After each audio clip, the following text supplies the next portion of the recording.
The Nassau Institute proudly presents its inaugural Economics of Liberty lecture series. The lectures were conducted May 2nd and 3rd, 2011 in Nassau, Bahamas by Dr. Richard Ebeling, Professor of Economics at Northwood University in Midland, Michigan, USA. The Nassau Institute is grateful for Dr. Ebeling's dedication and assistance and great teaching ability. A special thank you is extended to the Templeton Foundations for their generous support, without which this event would not have been possible. We also thank the College of the Bahamas and Professor Randy Forbes for hosting this student lecture series in the new Harry C. Moore Library auditorium. Please enjoy Professor Ebeling as he discusses the economics of liberty. Well, it is a pleasure to be here. This is, I think, my fourth or fifth trip to Nassau, and it's a burden I always bear. I mean, you have such a terrible climate, unfriendly surroundings, but no, really, it's a pleasure to be here again. I had the weekend before today to sort of get acclimated, and I had a wonderful time again. The series of lectures that you very kindly have chosen after your school year to attend, as the program says, is devoted to the idea of the economics and the principles, the economics of the free market and principles of liberty. And let me suggest that this is an issue that affects and is important to all of us.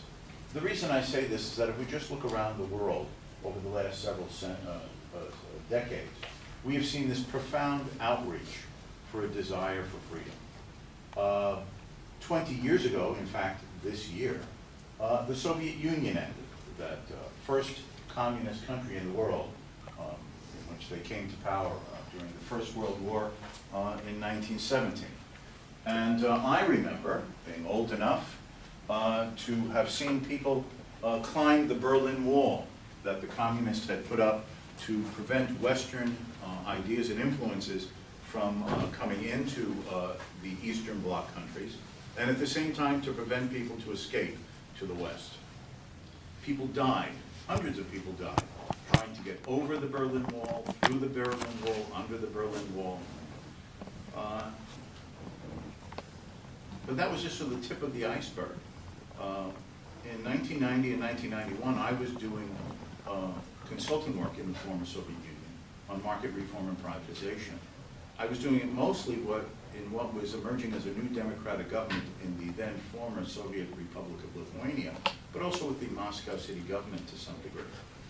And I was there in August of 1991, when in the face of various modest economic and social reforms that was being introduced by the then head of the Soviet Communist Party, a man named Mikhail Gorbachev, the communist hardliners, the ones who wanted no reforms and changes, attempted to undertake a coup to overthrow him and to reestablish themselves in authority.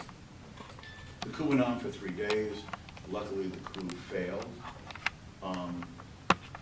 And the day after the coup, luckily, was put down, and the hardliners did not come back to power, there was a huge celebration in the building that was then the Russian Parliament building, near the center of Moscow. And literally hundreds upon hundreds of thousands of the citizens of Moscow came there to celebrate. There were prominent figures who spoke to this large ocean of people. And at one point, people started cheering because at the top of the Parliament building, the old communist flag, the Soviet flag with the red flag with the hammer and sickle in the corner, came down. And the old Russian traditional flag of red, white, and blue went up.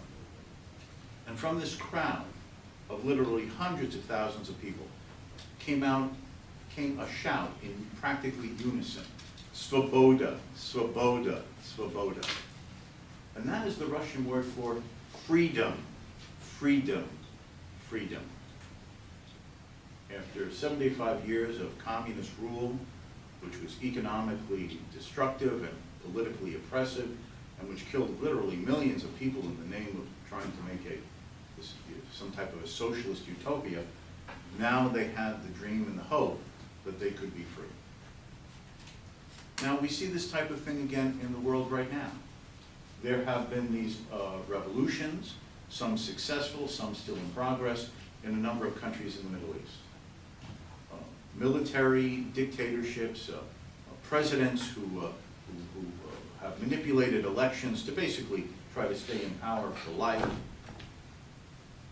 And we watched on television over the last several months of just this year of people in places like Tunisia and Egypt risking their lives on the streets and then cheering when the dictator is toppled. And we see this continuing today in other Middle Eastern countries such as Syria, Yemen. We see this on television, or what appears to be a seemingly stalemated civil war in Libya, for instance. But when the people on the street are interviewed by various newsmen and camera crews, what do they say they want? They want to be free. They want to have some degree of control over their own lives. They don't want to be dominated and manipulated by those in political power, and who often use that power for their own narrow purposes at the expense of the rest of the society. People want to be free.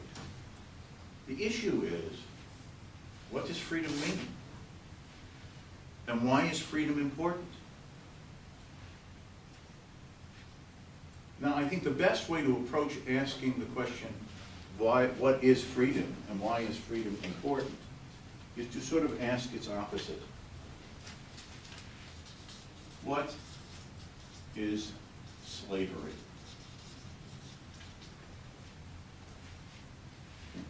What is slavery? Because sometimes to understand an idea becomes clearer if we ask what its opposite is. What is slavery?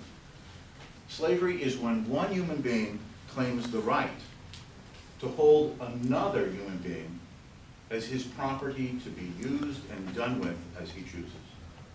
That you are made as a slave, as a mere means to the end of another. Like if I am doing some work and I have a hammer or a screwdriver, I pick this up and I use it for my purposes and then I put it down. I can use it, I can abuse it, I can throw it away. It's just a tool, an implement, an extension of my hand to serve my purposes. Well, that is what human slavery was throughout history. And by the way, slavery existed through most of human society. It is only over the last 300 years that an active movement began and brought about the end of human slavery. It is perhaps one of the oldest, and if you look at old history, one of the most taken for granted institutions. You read ancient Greek philosophers like Aristotle in his famous work on politics, the great, famous philosopher of logic. And he even says in his politics that some men are naturally born to be free and other men are naturally born to be slaves. Well, who's going to disagree with Aristotle? Right? And that was the types of thinking that went on for thousands of years. And until the 1800s and the 1900s, slavery was taken for granted everywhere. And while slavery took the peculiar form in the West of being related to racial or ethnic differences, right? Africans were brought to the Americas as slaves. The fact is that, tragically, slavery has been an equal opportunity institution throughout the ages. Okay. Why do I say that? Well, if you read the accounts of the ancient Greeks, the ancient Greeks would have their separate little city-states. Well, one Greek city-state would get in a war with another, they'd defeat the other city-state, and the people they didn't kill, they enslaved, so they enslaved other Greeks. The Romans, in their great empire, conquered much of Europe, a good part of the Middle East and North Africa, and when they conquered people, they brought slaves back to Rome as part of the victorious booty of the successful war. And it didn't matter whether the slave was European or Middle Eastern or African. Didn't matter. The defeated who was not killed was made a slave. The ancient Aztecs, the ancient Incas in the Americas would conquer other Indian tribes and proceed to make them slaves if they didn't kill them.